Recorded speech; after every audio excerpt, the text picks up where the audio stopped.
اعوذ باللہ من الشیطان الرجیم، بسم اللہ الرحمن الرحیم۔ ہزاروں سوچیں الجھا دیتی ہیں مگر ایک سجدہ سلجھا دیتا ہے سب۔ بہترین آنکھ وہ ہے جس سے انسان اپنے اندر جھانک سکے۔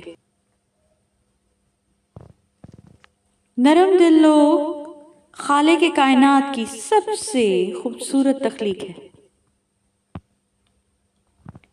پیسے کی امیری تو عام ہے لیکن دل کی امیری اللہ کسی کسی کو دیتا ہے۔ لفظوں کے دانت نہیں ہوتے مگر یہ کاٹ لیتے ہیں۔ معاشرے پر تمہارا سب سے بڑا احسان یہ ہوگا کہ تم خود سنور جاؤ۔ تمہارا صبر تمہیں کامیابی عطا کرتا ہے۔ حضرت علی مرتضیٰ رضی اللہ عنہ۔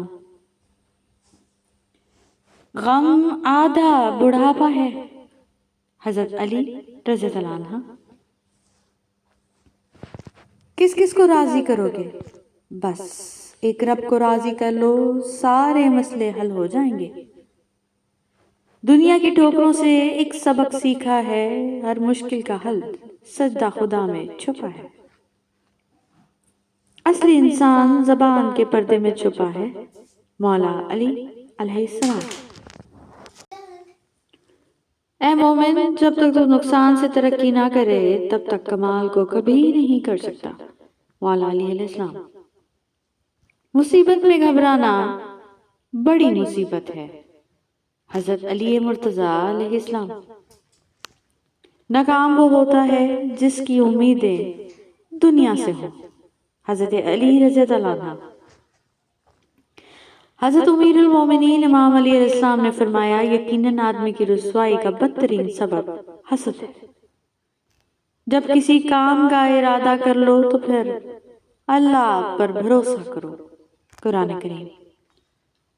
آپ صلی اللہ علیہ وآلہ وسلم نے فرمایا، جو حق پر ہونے کے باوجود جھگڑا نہیں کرتا میں اس کے لیے اعلیٰ جنت میں گھر کا ضامن ہوں۔ اگر کوئی شخص اپنی سانسوں کے برابر بھی نبی کریم صلی اللہ علیہ وسلم پر درود بھیجے تب بھی وہ ان کا حق ادا نہیں کر سکتا۔ بے شک بہترین مبلغ وہ ہے جس کے پاس الفاظ کے بجائے کردار ہو۔ انسان کے حالات بہتر ہو جائیں تو لوگ اچھے ہو جاتے ہیں۔ دنیا کی محبت سے رب نہیں ملتا لیکن رب کی محبت سے دنیا اور آخرت دونوں ہی مل جاتے ہیں۔ اچھے لوگوں کی خوبی تو یہ ہوتی ہے کہ ان کی وجہ سے کسی کی ذات کو دکھ نہیں پہنچتا۔